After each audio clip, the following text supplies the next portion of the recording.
자, 오늘 예레미야 29장 말씀입니다.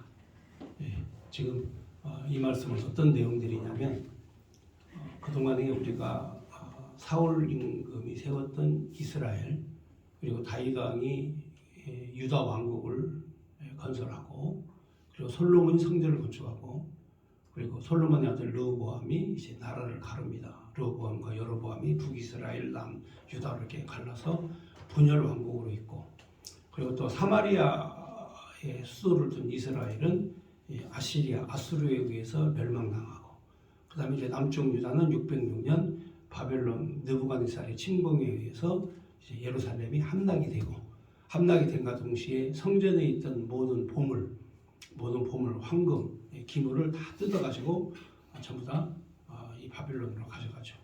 그리고 이제 오늘 이 내용은 바로 바벨론으로 끌려간 왕족, 귀족, 그 다음에 기술자, 자, 이런 그 사람들을 대해서 예레미야 그 선지자가 편지로 바벨론으로 포로로 끌려간 사람들에 대해서 이제 예언하는 내용의 그 말씀입니다. 그래서 지금 이 내용은 지금 이 예레미야가 이 바벨론 포로로 끌려간, 그러니까 유다 왕국이 이미 이제 바벨론의 포로로 그 공격으로 멸망당하고, 그 다음에 왕족과 귀족과 기술자들은 다 포로로 끌려가고, 포로로 끌려간 사람들이 이제 당황을 할 거 아니겠어요? 어떻게 해야 될지 모르잖아요. 그리고 그동안 예루살렘 성전에서 제사를 드리고 예배를 드렸던 이스라엘 백성들이 성전의 모든 기물을 다 걷어서 가져가니까 뭐 이제 방법이 없잖아요. 예배도 못 드리고 하나님 앞에 이런 아주 황당스러운 일이 생긴 거죠. 그래서 어떻게 해야 될 바를 모르는 이제 이런 매우 어려운 상황이죠.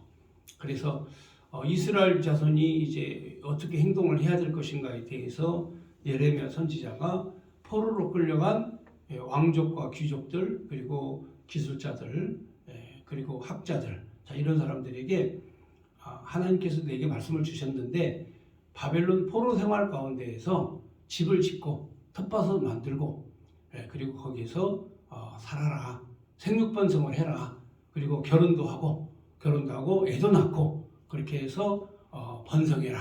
자, 이 내용의 말씀이에요. 왜냐하면 포로 생활이 70년이기 때문에 기나긴 시간이잖아요. 70년 세월이 짧은 게 아니죠. 그리고 한 세대가 가는 거죠. 한 세대가 가는 겁니다. 이때 이제 포로로 끌려간 사람들 중에서 여러분이 잘 아는 다니엘 선지자는 이제 어린 나이에 거의 갓난아이 나이에 끌려가죠. 부모 따라서 가죠. 그래서 거기에서 이제 다니엘은 교육을 받습니다. 자, 그 다음에 또 그 에스겔 선지자는 이제 제사장이었죠.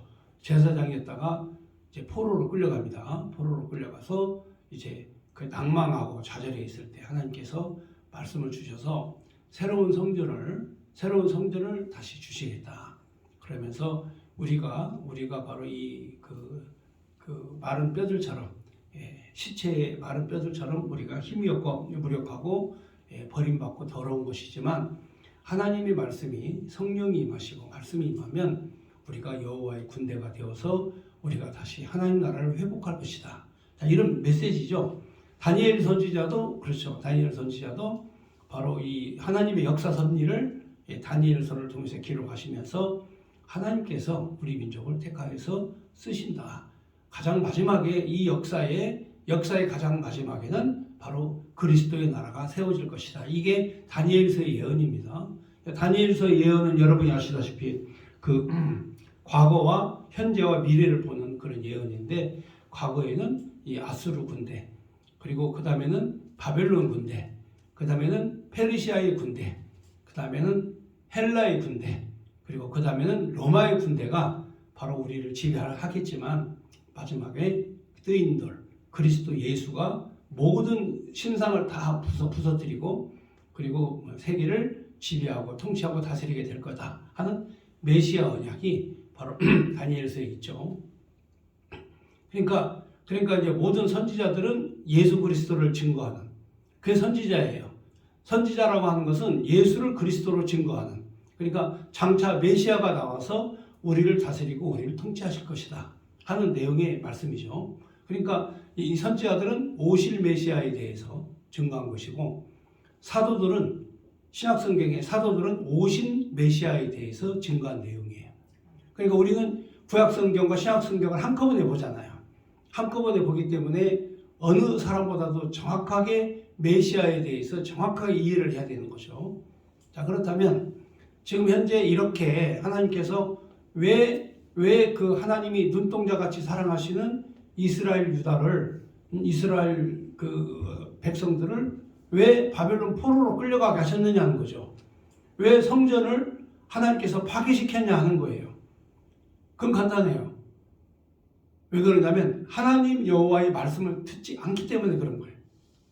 말씀을 듣지 않으면 여호와의 말씀이 사라지면 다 무너지게 돼 있어요. 그러니까 모든 인간들도 하나님의 말씀이 없이 사는 사람하고 하나님의 말씀을 가지고 사는 사람하고 달라요. 하나님 말씀을 배우면요 우월감이 생겨요. 세상과 싸워서 이기는 힘이 생겨. 이게 하나님 말씀을 배운 사람이야. 근데 하나님 말씀을 못 배운 사람은 그렇지 못해요. 여러분 신천지 사람들 만나보잖아요. 굉장히 우월감이 세요. 왜? 성경 공부를 계속 하니까 매일매일 성경을 공부해 그 사람들은 매일. 그러니까 굉장히 우월감에 빠져 있는 거예요. 일반 이 기독교인들을 우습게 알아요. 왜? 기독교인들은 성경을 모른다고 생각을 하는 거죠. 자기는 과거에 교회를 다닐 때 성경을 안 가르쳤는데, 목사님 말씀을 안 가르쳤는데 신천지에 가니까 성경 말씀을 잘 가르치더라 해가지고 말씀에 막 우월감이 막 빵빵한 거예요. 또 여호와 증인이 있죠. 또 여호와 증인도 마찬가지예요. 여호와 증인도 성경 공부를 얼마나 하는지 이런 일반 기독교인들을 우습게 알아요. 아주. 그러니까 말일 성도 예수 그리스도나 안식일 교회나 그 다음에 하나님의 성회나, 자, 이런 이단들은 성경 공부를 얼마나 열심히 하는지 몰라요. 그런데 우리나라의 이 기독교는 하나님의 말씀이 없어요.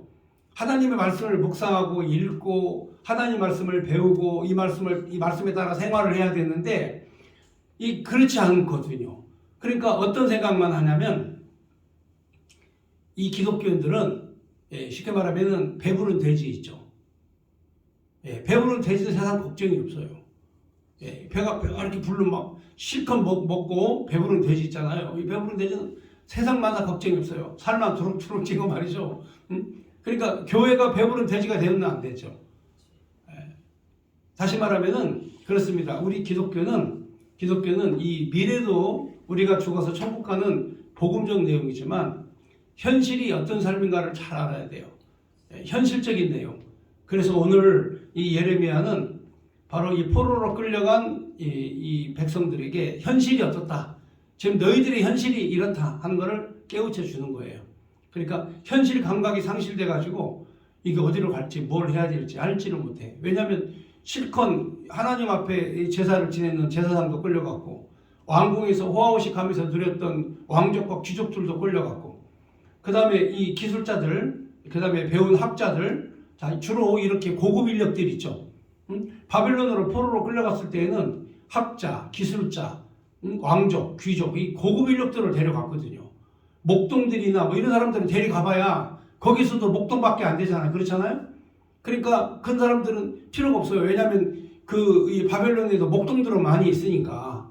그런데 예루살렘에서 이 금은보화도 가져가지만 왕족과 귀족 그리고 기술자들을 데려간 거예요. 그러니까 이 사람들이 거기 가가지고 뭘 해야 될지 노예로 끌려가가지고 이게 뭘 해야 될지를 모르는 상황이죠.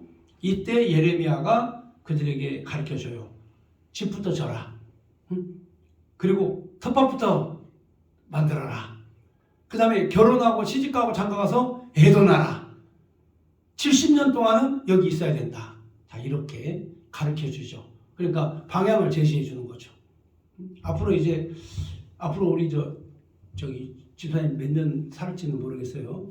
그지만 이제 그 몇 년 살지 모르지만 그 방향 제시를 해야 되잖아. 아, 내가 나이가 지금은 50이다. 또 좀 있으면 60 된다. 그 다음에 70 된다. 앞으로 20, 30년이면 나는 이 세상에 없겠구나. 이렇게 이제 자기 설계를 해야 될 거 아닙니까? 내가 어떻게 살아야 되겠다. 다 그렇죠. 다 마찬가지지 않아요? 근데 사람들이 가장 어리석은 게 자신의 미래에 대해서 설계를 못해. 왜? 자기가 천년만년 살 것 같거든. 그리고 나중에 후회를 해요. 그러니까 그럴 거 없어요.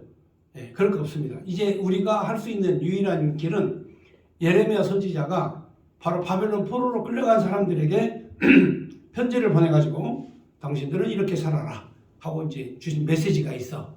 그 메시지를 우리가 해석해 보면 내가 어떻게 살아야 될 것인가를 잘 말해주고 있어요. 자, 그러면 29장 1절부터 한번 보겠습니다. 예레미야 선지자가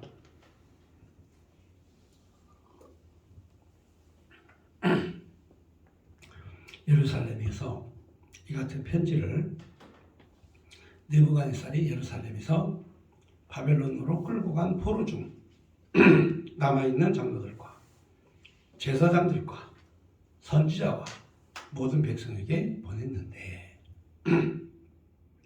그때는 여고니아 왕과 왕후 후궁 내시들과 유다와 예루살렘의 고관들과 기능공과 토공들이 예루살렘에서 떠나노라. 그러니까 이 느부갓네살이 예루살렘을 침공을 하고 예루살렘을 점령을 합니다. 그리고 제일 먼저 한 게 뭐냐면 그 성전에 있는 금은 보화, 성전 안에 다 벽도 황금으로 발랐거든요. 그러니까 금은 보화, 천장도, 바닥도, 그다음에 모든 기구도 다 금이에요. 다 뜯어가지고 바벨론을 갖고 가요. 그리고 그 당시에 그 왕이었던 여고니아 여호야긴이죠. 끌고 그다음에 후궁들, 그다음에 여기에 지금 나와 있는 기능공, 그리고 토공, 그다음에 고관, 그다음에 궁중 내시, 그다음에 왕후들, 이런 사람들을 다 데리고 포로로 전부 다 예루살렘에서 바벨론을 끌고 가죠. 그러니까 포로가 1차 침공 때 데려간 포로 있고, 그 다음에 2차 침공 때 데려간 포로가 있고, 그 다음에 3차 침공은 예루살렘을 완전히 그냥 다 부셔버려. 예루살렘 성전을, 그 당시에는 성전은 있었는데 기구를 싹 다 그 황금이랑 다 뜯어가지고 갔는데 3차 침공 때는 성벽도 깨버리고 예루살렘 성전도 파괴시키고 그리고 백성들도 다 죽여버리고, 그러니까 1차, 2차 침공을 당했을 때 예레미야의 말을 들으면 70년 버티거든요. 70년 버티면 하나님께서 회복시켜 주시겠다 했어. 약속을 했어. 근데 그런 위기 상황이 됐는데도 선지자의 말을 안 듣는 거야. 귀 희한한 거예요. 그러니까 예루살렘에 재앙이 내린 거예요. 재앙이. 여러분 지금도 그렇잖아요. 여러분 생각해 보세요. 기독교하고 공산주의는 절대 하나가 안 돼요. 기독교 공산주의는 타협할 수가 없어요. 절대 안 돼요. 안 돼요. 왜냐면 여러분도 알다시피 평양에 김일성이 내려왔을 때 6개월 만에 3,400개 교회를 다 없애버렸어요. 공산주의가. 교회를 다 없애버렸다니까. 다 숙청시켜버리고 목사들은 다 죽여버리고. 이게 바로 공산주의예요. 그러니까 공산주의는 기독교의 적이야. 성경의 적그리스도. 공산주의. 그냥 싸워야 돼. 그런데 공산주의와 타협하자? 공산주의 사상을 받아들이자? 이게 교회입니까? 이게 교회 목사들 맞아요? 그러니까 가짜 선지자, 가짜 목사들이 이 세상에 지금 많이 있다는 거예요. 그런데 다행히도 감리교이죠, 감리교. 예? 감리교가 다행히도 공산주의자들, 사회주의자들이 득실거리는 NCCK 집단에서 탈퇴를 해요. 이번에. 천만 다행이죠. 복음주의로 다시 돌아와요, 감리교가. 예. 그러니까 이게 이 사람이 이념과 사상에 빠지면요, 교회를 교묘하게 이용해서 바로 이 교회가 이 공산주의자들이 침투하기 좋은 장소 아닙니까? 다 환영하죠. 누구나 다 아무나 웃어 해가지고 다 받아들이잖아요. 그런데 이 교회 안에서 바로 이 공산주의 이론을 펼치고 성경을 대적하고 교회를 대적하고 그런 뿌리를 내린 그런 집단들, 이런 집단들이 많아요. 그 성공의 대학이라든지 그 완전히 사회주의 공산주의 이론으로 가르치는 학교거든요. 그러니까 그렇게 물이 들어요. 거기에 교수가 신용복 교수, 그다음에 거기에 나온 그런 수많은 그런 사람들이 다 바로 사회주의 세상을 만들어가는, 대한민국을 무너뜨리는 그런 사람들이 거기 가득 있어요. 그러니까 지금도 우리나라가 그렇게 위험에 빠진 거는 바로 그런 사람들이 다 장악을 했어요. 언론도 다 장악하고, 출판사, 파주에 있는 국립출판사 가보면 전부 다 작용화된 출판사들이 그 넓은 출판 단지에 가득 차 있어요. 그러니까 대한민국 책으로 국민들을 현혹하고 미혹하고 선동하죠. 또 이 영화를 만드는 영화 예술인들 거의 대부분 다 작용화되어 있거든요. 영화 예술을 통해서 국민들을 하여금 작용화 교육을 시키죠.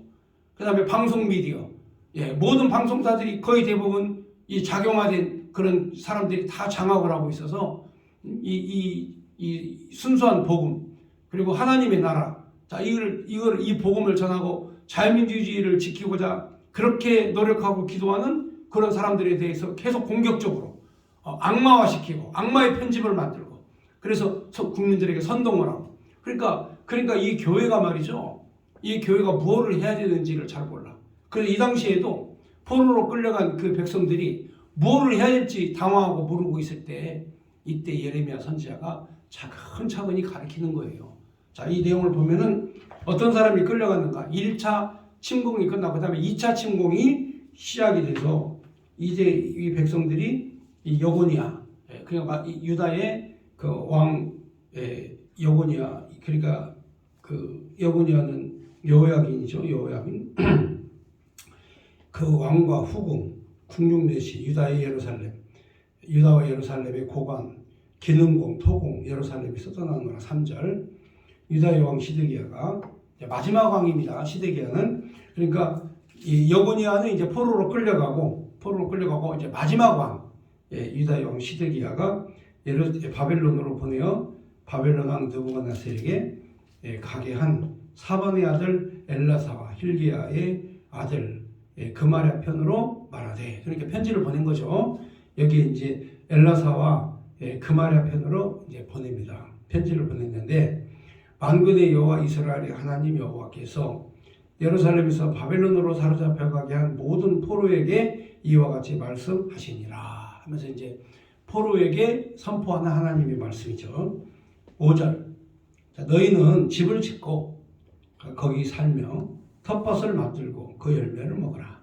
아내를 맞이하여 자녀를 낳으며, 너희는 너희 아들이 아내를 맞이하며 너희 딸이 남편을 맞아 그들로 자녀를 낳게 하여 너희가 거기에서 번성하고 줄어들지 아니하게 하라. 그러니까 이스라엘 자손들은 세계 어느 곳에 가든지 어디에서 흩어져 살든지 항상 자기들끼리 결혼하고 자녀를 낳고 그렇게 살아요. 그러니까 이스라엘은 이때부터 이제 나라가 없이, 이때부터 이제 왕이 없어요. 이때 그 시드기야를 마지막으로 이스라엘은 왕이 없어요. 왕이 없어요. 이스라엘 나라에는 왕이 없어요. 유다 자손의 왕이 없죠. 근데 이제 언제 유다 자손의 왕이 오시냐면, 그렇죠. 그 가이사 아우구스토 때, 다윗의 자손, 유다의 자손 예수 그리스도가 이 땅에 태어나서 지금 현재 세계 전체의 교회를 통치하는 만왕의 왕이 되셨죠. 그러니까 이 그리스도가 태어나는, 그리고 그리스도가 다스리고 통치하는 이 나라를 세우는 거죠. 근데 이제 유대인들은 예수를 안 믿잖아요. 유대인들은 예수를 십자가에 못 박혀 죽였잖아. 그러니까 이제 이 유대인들은 그 그리스도를 영접하지 않았죠. 그래서 그들은 지금도 왕을 기다려. 지금도 메시아를 기다려요. 유대인들은 지금도 2600년 동안 시드기야를 마지막으로 다윗의 자손 왕이 단절이 되자, 이제 지금도 2600년 동안 그들이 자기의 나라를 회복하고 왕권 국가, 다윗의 나라 통치할 국가를 세우기 위해서 지금도 기도하고 있어요. 그래서 통곡의 벽 있죠? 예루살렘의 통곡의 벽, 여러분 아시죠? 검정색 성을 입고 그 모자 쓰고 거기서 벽에다가 머리를 찧어가면서 그 기도하는 사람들, 그게 바로 다윗의 성벽, 다윗이 쌓은 성벽인데 이 나라를 다시 회복해달라고 그들이 거기서 기도를 하는 거예요. 간절히 기도하고, 통곡의 벽. 2600년 동안 거기서 그 벽에서 기도를 하는 거예요. 그 사람들은 지금도 기도를 해요. 메시아가 와서 나라를 회복하게 해달라. 그러니까 이제 시드기야를 마지막으로 시드기야를 마지막으로 이제 이 유다의 왕국이 완전히 이제 파괴가 되니까 그때 예레미야 선지자가 백성들에게 너희들이 해야 될 일은 결혼해서 애를 낳고 생육하고 번성해라. 무슨 말씀인지 아시겠죠? 자, 이 명령을 내려요. 그러니까 지금도 예레미야의 명령에 따라서 유대인들은 어느 곳에 가든지 세계 어느 곳에 가든지 흩어지지 않고 집 짓고 텃밭 만들고 그리고 결혼해서 애 낳고 사는 거예요. 그러니까 유대인들이 지금도 똘똘 뭉쳐가지고 유대인들은 살아나요. 자, 그 다음 7절 너희는 내가 사로잡혀 가게 한 성읍의 평안을 구하고 그를 위하여 여호와께 기도하라. 이는 그 성읍이 평안함으로 너희도 평안할 것이니라. 만군의 여호와 이스라엘의 하나님께서 이와 같이 말하노라. 너희 중에 있는 선지자들에게 점쟁이에게 미혹되지 말며 너희가 꾼 꿈도 곧 듣고 믿지 말라. 그러니까 이제 나라가 어수선하니까 이제 별의별 사람들이 다 나와요. 가장 중요한 것은 뭐냐면 너희들이 사는 성읍의 평안을 구해라. 그러니까 성읍이 환란이 오면 똑같이 환란을 당하니까 너희들은 그 사회에서 너희들이 살고 있는 사회에서 평안하게 적응해서 함께 잘 살아라는 거예요. 근데 문제는 뭐냐면 그 상황에서 거짓 선지자들이 나온다는 거죠. 가짜들이 나와가지고 거짓말로 예언하고 그리고 거짓말로 꿈꾼 걸 얘기하고 왜냐면 포로 생활에서 답답하니까 빨리 회복돼야 되잖아. 빨리 나라로 돌아가야 되잖아요. 그러니까 거짓 선지자들이 나타나는 거야. 그러니까 사람이 다급하고 황당해지고 그 다음에 급하게 되면 이 사람이 미혹이 되는 거예요. 그러니까 신천지에 간 사람, 이단에 빠진 사람, 이런 사람들은 되게 미혹된 사람들이야. 마음이 불안하니까. 안정된 사람은 절대 미혹이 안 돼요. 안정된 사람은 어떤 사람이 유혹을 해도 그 유혹이 안 넘어가거든. 근데 마음이 미혹되고 불안한 사람은요, 금방 넘어가 버려요. 그래서 여기에 너희들이 바벨론 포로로 끌려가도 절대로 거짓 선지자에게 미혹되지 마라. 꿈 얘기에 속지 마라. 자, 9절 내가 그들을 보내지 아니하였어도 그들이 내 이름으로 거짓을 예언함이라 여호와의 말씀이니라. 그러니까 거짓 선지자 가짜들이 많이 일어난다. 세상이 어지럽고 혼란스러울수록 가짜들이 많이 있다 이거죠. 거짓 선지자들이. 자, 10절 여호와께서 이와 같이 말씀하시니라. 바벨론에서 70년이 차면 내가 너희를 돌보고 너희의 선한 말을 너희에게 성취하여 너희를 이곳으로 돌아오게 하리라. 그냥 70년을 채워라 이거죠. 70년 되면 하나님이 돌아오게 하시겠다. 이 하나님이 명확하게 말씀하신 거죠. 그러니까 이 70년은 이사야에게도 70년 얘기하고 예레미야에게도 70년 얘기하는 거죠. 하나님께서 명확하게 보여주시는 거죠.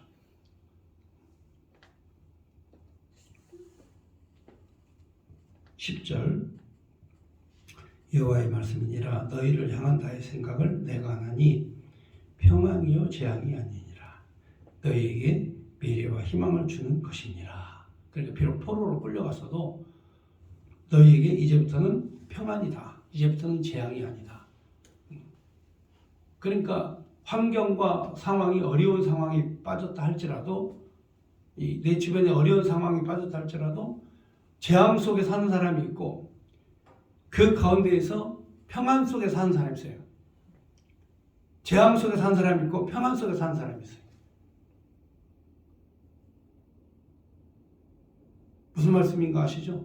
예. 예를 들어서 이 애국운동을 하다가 감옥에 갇혔어. 예, 감옥에 갇혔는데 그 간증이 뭐냐? 그 감옥에 있을 동안에 하는 간증의 내용이 평안했다. 참 평안했다. 왜? 하나님과 소통하니까 편안한 거죠. 포로 생활도 바벨론 포로 70년 생활도 재앙이지만 하나님과 소통하고 대화하면 평안이에요. 내가 살림이 이 사업이 다 망해가지고 재앙 속에 빠져도 하나님과 소통을 하면 하나님께서 평안을 주셔요. 참 평안을 주시는 거예요. 그러니까 평안을 누릴 줄 알아야 돼. 항상 내게 주어진 이 삶 속에 주어진 평안이 얼마나 감사하고 행복한지. 네, 평안이에요. 참 평안해. 저는 저도 예국운동 하다가 이제 집회시위법으로 종로경찰서 유치장에 갇혔거든요. 제가 집회시위법으로 종로경찰서 유치장에 갇힐 줄은 저는 평생에 꿈에도 생각 못한 사람이에요. 어쩌다가 내가 이제 종로경찰서 유치장에 이제 끌려가가지고 거기 갇혀가지고 있는데 거기서 제가 은혜를 받았다니까요. 아니 거기 갔더니 나보다 먼저 들어온 선배가 유치장에 있어요. 그러더니 내 얼굴을 보더니 거기 이제 밥을 갖다 배달을 해줘요. 근데 거기 보면 이렇게 밥상이 있습니다. 밥상. 조그마한 밥상이 있는데 이 사람이 밥때가 되니까 벌떡 일어나더니 다 이렇게 상을 차리는 거예요. 상을 차려서 드시지요 하고 따고 수발을 하는 거야 나한테. 그래서 나는 이제 별이 한 개야. 난 초범이고 선생님은 어떻게? 저는 전과가 8범입니다. 전과 8범이에요. 그 사람은.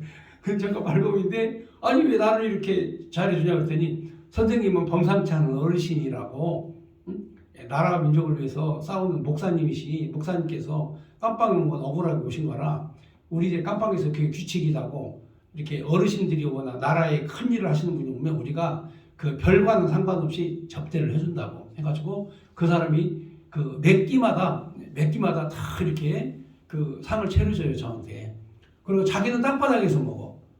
그냥 이리 오세요 같이 먹게 그랬더니 아니 어떻게 내가 어르신하고 같이 밥을 먹습니까? 그러면서 자기는 땅바닥에서 먹고 너무 은혜 받았어요. 야 이게 이런 것이구나. 이 안에서도 이게 저 사람들이 규칙이 있구나 하는 생각이 들었어요.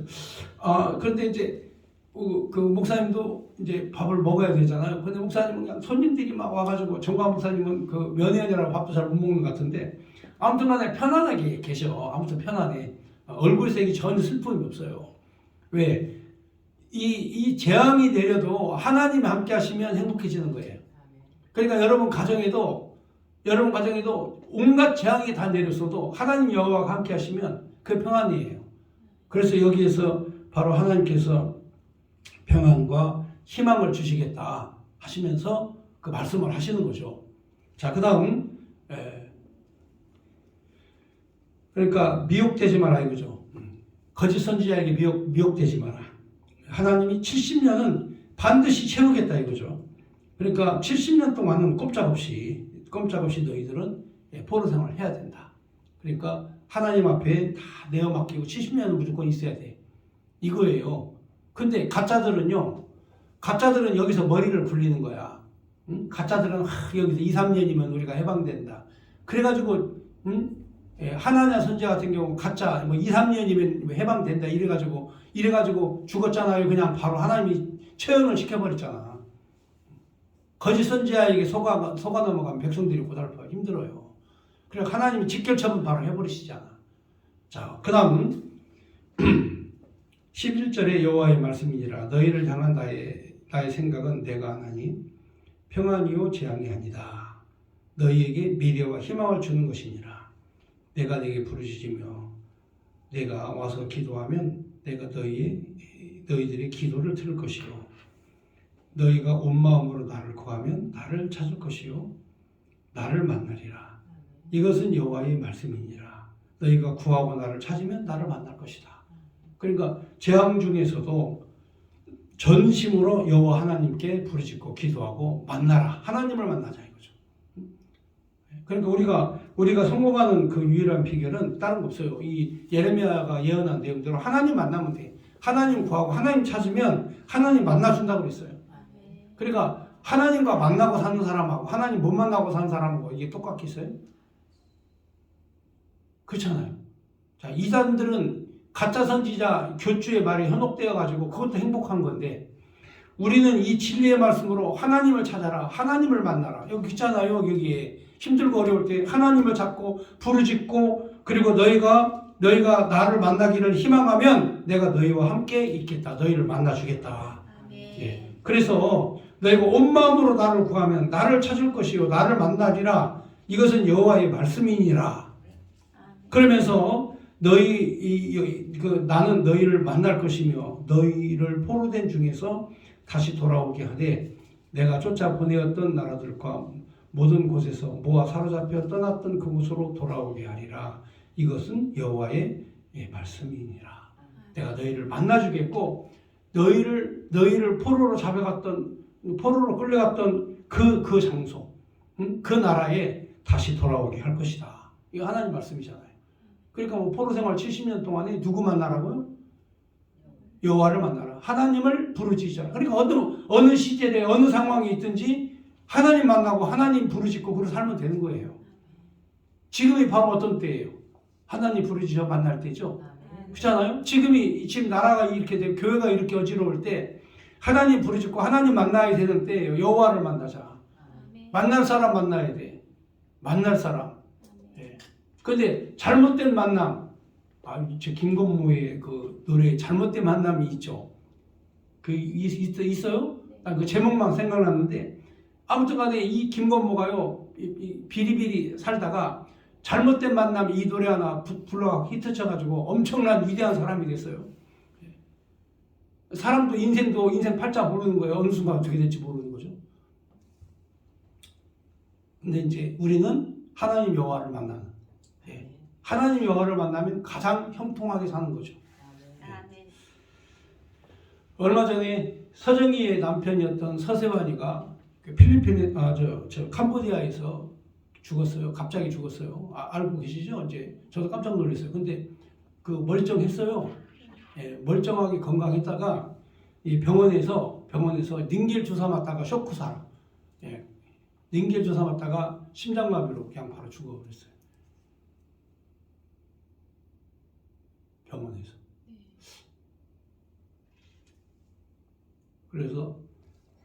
그래서 어떤 사람이 귀뜸을 해주더라고요. 자기 부인 서정희를 갖다가 20살짜리를 갖다가 데리고 살면서 온갖 폭행 당하고 핍박하다가 하나님 앞에 펄 받아서 죽었다고 누가 또 그래. 그래서 뭐 그럴 수도 있죠. 근데 아무튼간에 그 멀쩡하던 사람이 갑자기 병원에서 닌겔 주사 맞아 쇼크사로 죽은 건 이유가 있어요. 하나님의 심판과 재앙이 임하면 또 그렇게 죽어요, 사람들이. 근데 여기서 보면은 이 말씀에 보면은 반드시 하나님께서 여호와의 이름을 부르는 자는 다시 돌아오게 하신다는 약속의 말씀을 그들에게 편지로 보내준 거죠. 자, 그러면서 15절에 너희가 말하기를 여호와께서 우리를 위하여 바벨론에서 선지자를 일으키셨느니라. 다윗의 왕자에 앉은 왕과 이 성에 산 모든 백성 곧 너희와 함께 포로가 되어 가지 아니한 너희 형제에게 여호와께서 이같이 말씀하셨느니라. 만군의 여호와께서 이와 같이 말씀하시되 보라 내가 칼과 기근과 전염병을 그들에게 보내어 그들에게 상하여 먹을 수 없는 몹쓸 무화과 같게 하겠고. 자, 먹을 수 있는 무화과와 못 먹는 무화과 지난번 장에 공부하셨죠? 기억나시죠? 내가 칼과 기근과 전염병으로 그를 뒤따르게 하여 그들의 세계 여러 나라 가운데 흩어 학대를 당하게 할 것이며 내가 그들을 쫓아낸 나라 가운데 저주와 경악과 조소와 수모의 대상이 되게 하리라. 왜 하나님께서 이렇게 그들에게 썩은 무화과나무와 같이 만들시겠는가? 19절. 하나님 말씀 듣지 않았기 때문에 그렇다는 거예요. 여호와 말씀이 떠나고 여호와를 간구하고 여호와를 찾지 아니하면 썩은 무화과 같이 된다 이거죠. 자, 19절에 보면 여호와의 말씀이니라. 너희들이 내 말을 듣지 않았기 때문이라. 내가 내 종 선지자들을 너희에게 꾸준히 보내었으나 너희는 그들의 말을 듣지 않았느니라. 여호와의 말씀이니라. 그런즉 내가 예루살렘에서 바벨론으로 보낸 너희 포로여 여호와의 말씀을 들을지어다. 그러니까 이제 이 바벨론 포로로 끌려간 사람들은 그래도 하나님 말씀을 듣고 거기서 회개하고 또 하나님 말씀대로 이렇게 시집도 가고 장가도 가고 생육하고 하나님 여호와의 이름을 부르고 그렇게 해서 살아요. 사는데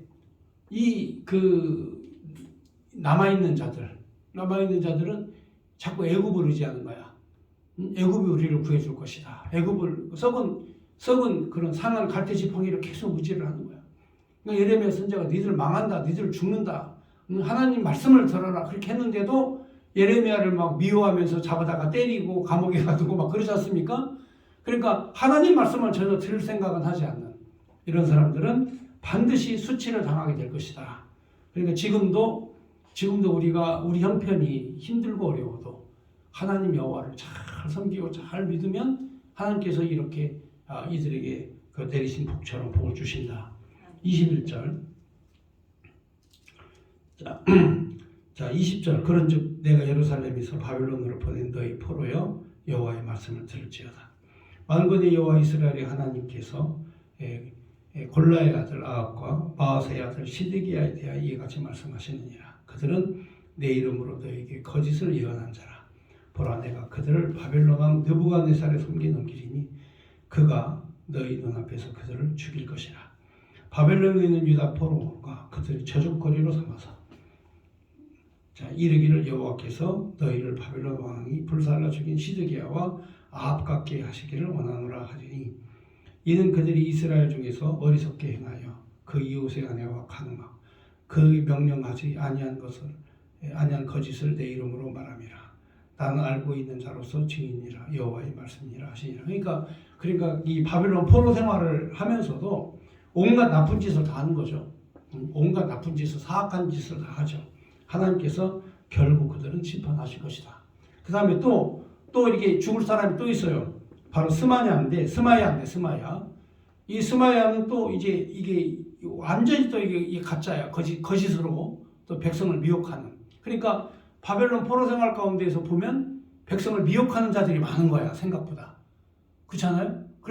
그래서 이 예레미야가 편지를 보낸 거야. 미혹되지 말라고. 가짜한테 속지 마라. 지금도 보면 우리 한국 교회가 지금 현재 점점 침체기를 가고 있는 이유가 뭐예요? 가짜들이 많으니까 그래요. 복음은요, 침체가 될 수가 없어요. 여러분, 사도행전 역사나 바울 사도가 복음을 전하고 다니면서 전도 여행을 다닐 때 진실한 말씀을 전하니까 계속 부흥이 되잖아요. 계속 확장이 되고. 그렇잖아요? 예. 요즘에 이 구글에서 저희 유튜브 한국교회 방송이 요즘에 칭찬이 잦아요. 내가 가끔 이렇게 유튜브에서 우리한테 보내주는 메시지를 보면 저보러 파트너라고 하거든요. 파트너님은 아주 열심히 성실히 잘해가지고 구독자 수가 계속 늘어나고 있고 수입이 창출되고 있고 그리고 굉장히 희망적이다 이렇게 얘기를 해요. 그러니까 왜 그러냐면 제가 알려드릴게요. 왜 그러냐면 제가 9시 방송을 지금까지 9시 딱 정확한 시간에 지금까지 개국한 일이라서 한 번도 결방을 해본 적이 없어요. 제가 캄보디아에 선교를 갔어도 다른 거 다 그만두고 그 시간에 방송을 시작하고 또 이렇게 세미나나 이렇게 또 이렇게 집회 밖으로 나가면 또 거기 숙소에서 또 9시 되면 또 틀고 또 해요. 그러니까 지금까지 단 한 번도 결방을 해본 적이 없어요. 결석을 안 해봤어. 그러니까 이제 성실함을 이제 안 거죠. 예, 이 구글의 AI가 내가 9시에 성실하게 방송하는 걸 알아. 요즘에는 35% 이상 확장을 많이 시켜줘요. 계속 더 막 확장을 시켜줘. 그래서 이 사람들이 많이 봐요. 성실성이 인정받으니까. 그래서 파트너로서 인정을 받으면 확장을 더 많이 시켜준다. 그래서 갑자기 어느 날 숫자가 많이 들어오기 시작한 거죠. 예, 그래서 이게 뭐냐면 성실성과 확장성이 같이 연동이 되는 거죠. 그러니까 우리도 이제 위기에 처했을 때 힘들고 어려울 때 이때 가짜에 속지 말고 신실한 하나님 말씀으로 변함이 없이 꾸준하게 이 말씀을 붙잡고 살면 하나님께서 때가 되면 다 보상을 해주시는 거죠. 그래서 오늘 이제 그 내용이에요. 거짓에 속지 마라. 24절. 너는 느알렘 사람 스마냐에게 이같이 말하여 이르라. 만군의 여호와께서 이스라엘 하나님께서 이와 같이 말씀하여 이르시되 내가 내 이름으로 예루살렘에 있는 모든 백성과 제사장 마아세야의 아들 스바냐와 모든 제사장에게 글을 보내 이르기를 여호와께서 너를 제사장 여호야다를 대신하여 제사장을 삼아 여호와의 성전 감독자로 세우신 모든 미친 자와 선지한 노릇하는 자의 목에 씌우는 나무 고랑과 목에 씌우는 쇠고랑을 채우게 하시미언을 이제 내가 어찌하여 너희 중에 선지자 노릇하는 아나도 사람 예레미야를 책망하지 아니하느냐. 자, 이게 이제 스마냐가 스마냐가 이제 그 성전을 지키고 있는 감독자. 다시 말하면은 성전의 기물들을 다 가져갔어도 성전 건물이 있잖아요. 그냥 성전 건물이 있잖아. 그러니까 그걸 지키는 사람, 이 종교 지도자에게 이 예레미야를 왜 쇠고랑에다가 목에다가 이 쇠고랑을 채우지 않냐 이거예요. 스마냐가. 여기 지금 이 거짓 선지자 스마냐가 나타나가지고 그렇게 예언을 하는 거예요. 왜 예레미야를 체포하지 않느냐. 자, 이렇게 주장을 하죠. 그러니까 이 예레미야가 그렇지 않아도 그 천신만고 끝에 살아남아가지고 하나님의 말씀을 전하고 있는데 이제는 대적이 생긴 거예요. 또 대적이 생겼어요. 지난번에는 막 저기 묶어놓고 매로 때리고 감옥에 가두고 막 이러는 사람도 있었는데 이번에는 이제 막 선동해가지고 예레미야를 죽여라. 목에다가 이 칼을 씌워라 하면서 이제 막 그렇게 선동하는 스마냐가 나타났어요. 자, 28절. 그가 바벨론에 있는 우리에게 편지하기를 오래 지내야 하니 너희는 집을 짓고 살며 밭을 일구고 그 열매를 먹으라 하셨다 하니라. 그러니까 바벨론 포로로 너희가 오래 살 것이다. 자, 이렇게 그 얘기를 했다 이거죠. 제사장 스마냐의 글을 선지자 예레미야에게 읽어서 들려줄 때 여호와의 말씀이 예레미야에게 임하여 이르시되 너희 모든 포로에게 전언하여 이르기를 여호와께서 느엘람 사람 스마냐를 두고 이같이 말씀하셨느니라. 내가 그를 보내지 아니하였거늘 스마냐가 너희에게 예언하고 너희에게 거짓을 믿게 하였도다. 그러니까 이 당시에도 가짜들이 무시하게 많은 거예요. 그러니까 성경 시대, 예레미야 시대, 하나님이 불꽃 같은 눈으로 이스라엘과 유다를 지키고 보호하는 이 시대에도 하나님의 이름을 빙자한 가짜들이 얼마나 많이 나왔는지 몰라요. 그렇다면 이때도 이랬는데 지금은 어떻겠어요? 지금 이 시대는 어떻겠습니까? 그렇잖아요? 지금 이 위기의 시대에 어떻겠어요? 기독교로 가장한 공산주의자들이 교회 침투해가지고 바로 교회를 헐고 특별히 대한 예수교 장로회는 그래도 약간 보수적이니까 지금까지 계속 부흥을 하고 있었거든요. 그런데 기독교 장로회, 한국 기독교 장로회라는 기장은요, 완전히 이거는 작용화된 그런 집단이거든요. 성경을 완전히 자유주의로 해석하는, 자유주의 해석이라고 하는 건 이게 뭐냐면 인간의 철학으로 해석하는 거죠. 철학과 과학으로 이해가 가는 것만 믿는 그런 믿음을 가진 사람들 교회가 지금 점점 무너져가고 있죠. 그래서 기장교회는, 기독교 장로회 교회는 성도들이 다 떠나가지고 지금은 문 닫는 교회들이 무지하게 많아요. 앞으로도 이게 거짓 선지자들, 가짜를 예언하는 선지자들, 공산주의 이론을 교회에 전파하는 자들, 이런 사람들은 하나님이 반드시 심판할 것이에요. 그러니까 여기도 이 스마냐가 예레미야를 체포해라. 예레미야를 잡아서 묶어라. 그렇게 얘기하니까 여호와의 말씀이 예레미야에게 다 임하셔서 36절에 너는 모든 포로에게 전언하여 이르기를 여호와께서 느엘렘 사람 스마냐를 두고 이같이 말씀하셨느니라. 내가 그를 보내지 아니하였거늘 스마냐가 너희에게 예언하고 너희에게 거짓을 믿게 하였도다. 그러므로 여호와께서 이와 같이 말씀하시니라. 보라, 내가 느엘렘 사람 스마냐와 그의 자손을 벌하리니 그가 나 여호와께 패역한 말을 하였기 때문에 이 백성 중에 살아남은 그의 자손이 하나도 없을 것이라. 내가 이 백성에게 행하려 하는 복된 일을 그가 보지 못하리라 하셨느니라. 이것은 여호와의 말씀이니라.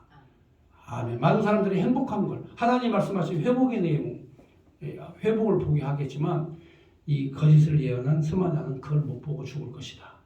자, 그 앞에도 앞에 하나니아 거짓 선지자도 하나님께서 징계하여 죽이시고, 그러니까 예레미야를 대적한 사람들은 하나님이 다 그냥 죽여버려요, 전부 다. 그러니까 하나님이 승리하게 하시려면 하나님이 강하게 붙잡은 사람은 항상 승리하게 되는 거고, 하나님을 대적하고 하나님의 종에 대해서 거역한 사람은 하나님이 심판을 하신다. 그래서 앞으로도 마찬가지예요. 앞으로도 이 현재 대한민국의 한국교회가 140년 만에 이렇게 부흥을 했는데 지금 침체기에 들어갔어요. 여의도 순복음교회 과거에 조은기 목사님 계실 때는 교인이 100만 명이었어요. 근데 지금은 30만 명도 안 되게 교인들이 많이 떠났어요. 100만 명이었을 때 엄청난 헌금이 들어왔거든요. 그래서 지금은 교회 헌금이 부족해. 교회 시스템과 조직은 짜 있는데 헌금이 부족해. 엄청나게 부족해. 코로나 때부터 엄청나게 교회 숫자가 줄어들어요. 헌금도 줄어들어. 교회가 막 부도나게 생겼어요. 그래서 교회 땅도 팔아먹고 지금 교회가 엉망진창이 돼 있어요. 은혜가 안 돼. 예배를 드려도 성도들이 옛날에는 막 엄청나게 은혜를 받았는데 지금은 그냥 교회 예배가 은혜가 안 돼. 예, 사랑의 교회, 오정현 목사님의 사랑의 교회도 서초동에 있는 대한민국 최고의 그 건물을 가지고 있는 그 부자 교회거든요. 그 교회도 텅텅 비는 거야. 이제 교인들이 안 오는 거야.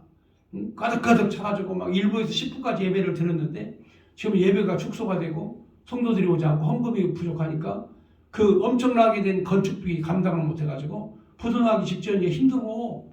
한국 대형교회가 이렇게 위기에 빠져 있다니까요. 여러분 제일로 교회가 안정된 교회는 예, 우리 저 연합교회야.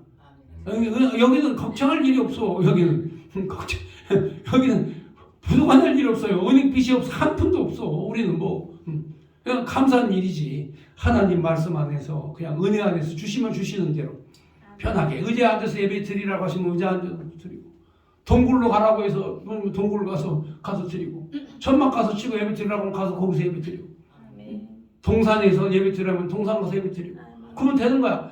뭐 우리가 꼭 이렇게 우리를 자랑할 만한 그런 부동산이 필요하고 호화로운 건물이 필요해. 그거 없어요. 필요 없어요. 예레미야가 항상 예배를 드리고 하나님 섬겼던 곳이 어디예요? 동굴이에요. 동굴. 엘리야도 하나님을 섬기고 예배했던 곳이 동굴이에요. 뭐 굳이 그 건물이 필요 있냐 이거죠.